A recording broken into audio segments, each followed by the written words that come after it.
look around and just feel like something's off? Like our world is a little out of balance? Well, what if I told you that we actually have the power to fix it?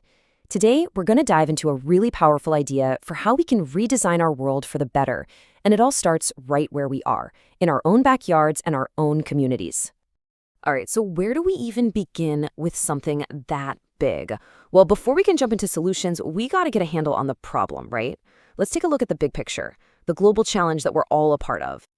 And it really all boils down to this one simple but huge question. Are we living in balance?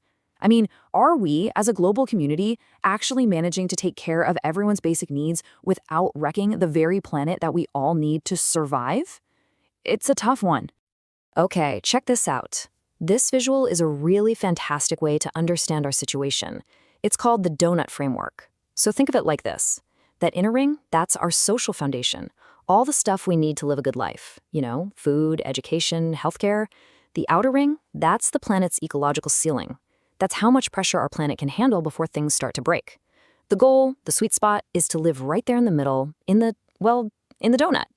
But just look at all that red.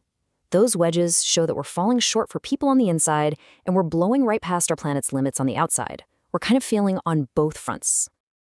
And that brings us to this really sobering fact from recent analysis. Right now, not one single country on Earth is living inside that sweet spot. You've got wealthier nations that are way overshooting the ecological boundaries, while many other nations are still struggling just to meet the basic needs of their people. This is the core design challenge of our time. But, and this is a big but, here is where the story gets incredibly hopeful. Because facing a challenge this huge doesn't mean we're powerless. In fact, the most powerful, most incredible solutions might be a lot closer to home than you think. So, what if we just chose a different path? What if we could design our communities to work like a thriving, resilient, natural ecosystem? The way forward isn't about fighting nature. It's about learning from its genius and finally choosing to work with it. And a huge piece of this shift is something called localization. Now, this isn't about putting up walls or isolating ourselves. No way.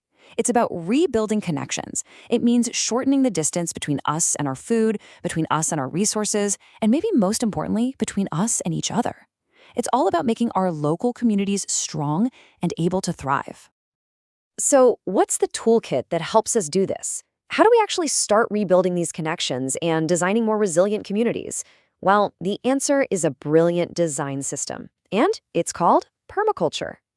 Now, when you hear the word permaculture, you might just think of a style of gardening, but it is so much more than that. It's a whole design philosophy. The name itself is a mashup of permanent agriculture and permanent culture, because really, you can't have one without the other. It's about looking at the patterns in nature and applying that wisdom to how we design everything, our homes, our food systems, the whole shebang. And this logo, it just perfectly captures that core idea. You see the person inside the home, which is part of the tree, which is rooted in the earth. It's this beautiful reminder that we are not separate from nature. We are deeply a part of it. And this entire philosophy is guided by a simple but really profound ethical compass.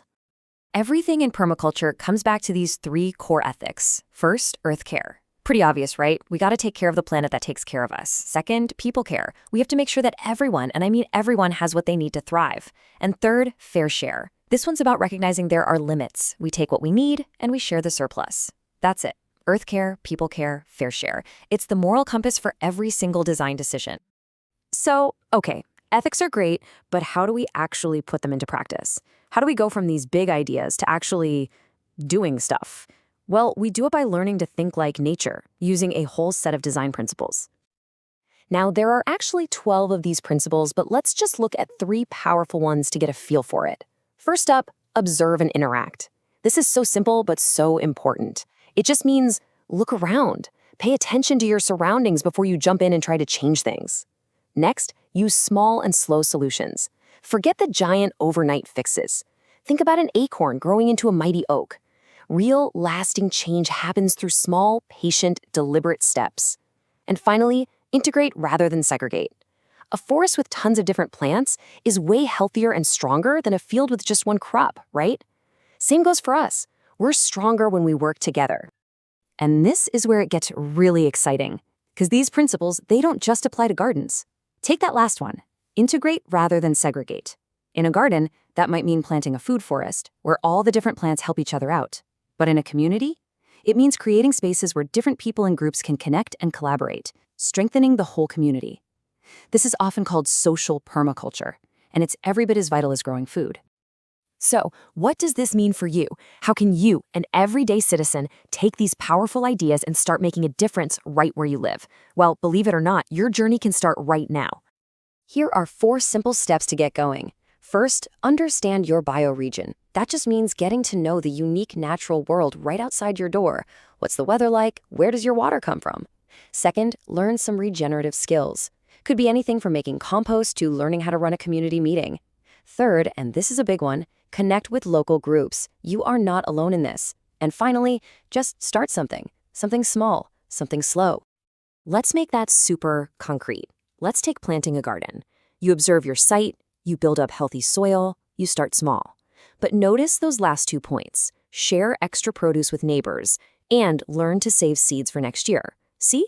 It's not just about growing vegetables. It's about growing community and creating self-reliance for the future. That is permaculture in action. And that really is the heart of it all. Permaculture empowers us to shift from being passive consumers to being active creators. It reminds us that real resilience and honestly, true happiness isn't found in being totally self-sufficient, but in being deeply connected to your community. So, as we wrap this up, I'll leave you with this question to think about. And remember, it's not just about vegetables or fruit trees. It's about the relationships you'll cultivate, the skills you'll learn, and the hope you'll nurture. So, what is the first small, slow thing that you are going to choose to grow in your community? We have built our world on a high-stakes assumption that our industrial momentum is as unsinkable as the steel hulls we once set into the Atlantic. But the elephant in the room has grown too large to ignore, moving out of our private shadows and into the center of our lives. This is the meta-crisis, the tipping point where the stories of endless growth collide with the physical limits of our planet. The Lifeboat mini-course is your immediate, structured transition, a free 5-day journey delivered to your inbox to transform global anxiety into local resilience. Day 1 begins with an audit of the invisible, the energy and water systems you rely on every hour, yet rarely ever see. Day 2 forces a change in your geographical lens, challenging you to locate your true home within your watershed and local bioregion. You won't navigate this terrain alone. You will receive daily study guides and synthesized patterns designed to cut through the noise and reveal the architecture of change. Day 3 asks you to practice active hope in a world facing ecological overshoot. Day 4 introduces the demanding standard of revolutionary love. By tracing the water back to your neighbor's tap, you move beyond the narrow walls of self-help and into the expansive, interconnected practice of systems health. The climax arrives on Day 5 with the introduction of a specific framework for your future, the 9x21 harvest. Who is your mutual guiding spirit in this transition, and which 9 things will you choose to do? Stop waiting for the headlines to crush you. Sign up for the Lifeboat mini-course now. Access your Day 1 materials immediately and join the community hub where the next story of our world is already being written. You can remain tied to the illusion of a collapsing global credit card, or take this course to begin building real systems health today. The Earth is tired of the lie. It is time to dance with the truth.